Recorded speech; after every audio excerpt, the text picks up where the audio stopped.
السلام علیکم ورحمۃ اللہ وبرکاتہ۔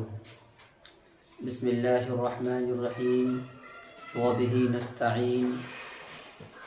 محترم ناظرین کرام، آج میں آپ کے سامنے جیسا کہ جمعہ کا دن ہے، اس سے متعلق کچھ باتیں پیش کرنا چاہتا ہوں۔ یقیناً اللہ تبارک و تعالیٰ نے ہفتے میں 7 دن بنائے ہیں۔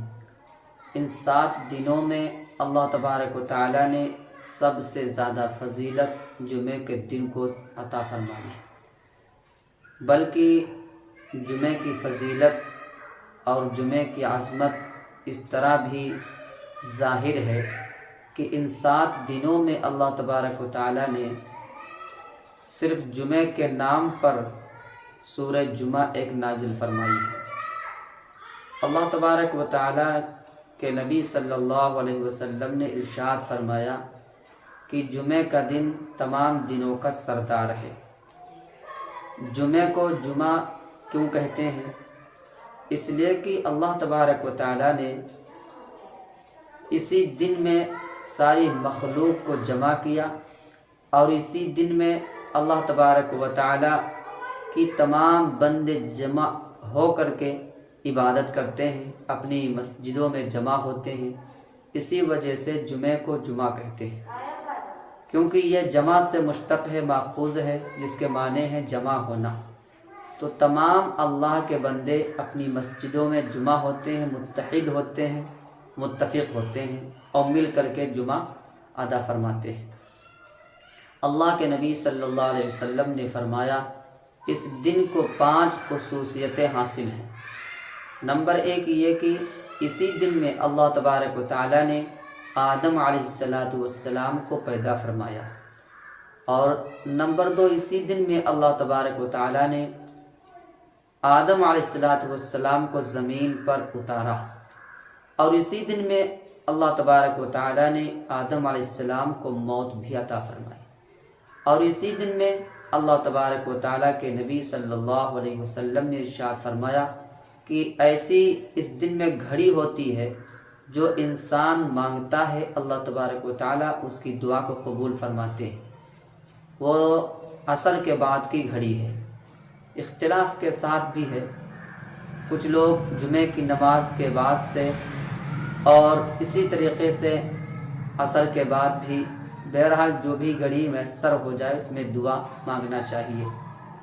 اور اسی دن میں اللہ کے نبی صلی اللہ علیہ وسلم نے فرمایا جس کی موت ہو جاتی ہے جمعہ کے دن میں یا جمعہ کی رات میں، اللہ تبارک و تعالیٰ اس کو قبر کے فتنے سے محفوظ رکھتا ہے۔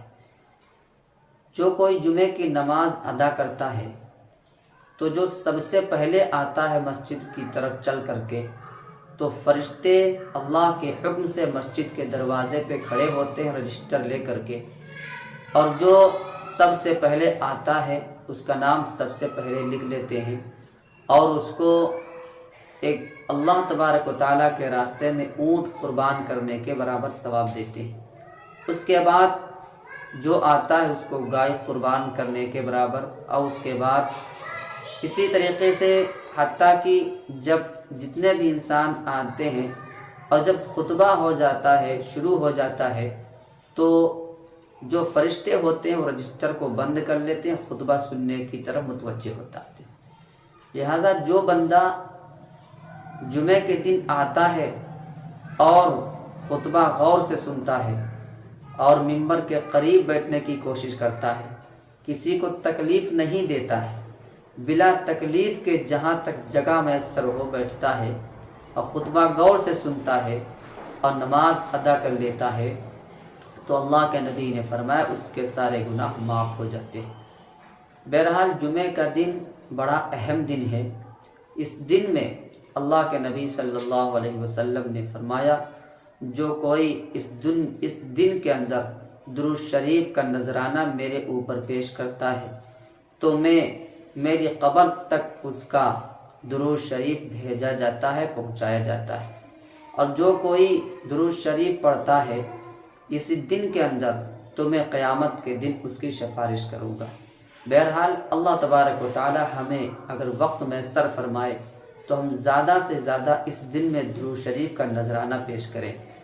جیسا کہ فضائل اعمال میں روایت ملتی ہے، جو کوئی عصر کی نماز کے بعد 80 مرتبہ اپنی فرض نماز عصر کی جو جماعت کے ساتھ پڑھی ہے یا تنہا پڑھی ہے اور بلا کسی بات کیے ہوئے کسی سے، اور 80 مرتبہ اس دعا درود شریف کو پڑھ لیتا ہے، اللہم صلی علی محمد النبی الامی وعلی آلہ وسلم تسلیما، تو اللہ تبارک و تعالیٰ اس کے 80 سال کے اگلے اور پچھلے گناہ معاف فرما دیتے ہیں۔ اس کی بہت ساری فضیلتیں ہیں جمعہ کے دن کے میں نے مختصر طور پر بتلائی ہیں۔ اللہ تبارک و تعالی ہمیں زیادہ سے زیادہ علم دین کا شوق رکھنے کی، سننے کی اور عمل کرنے کی توفیق عطا فرمائے۔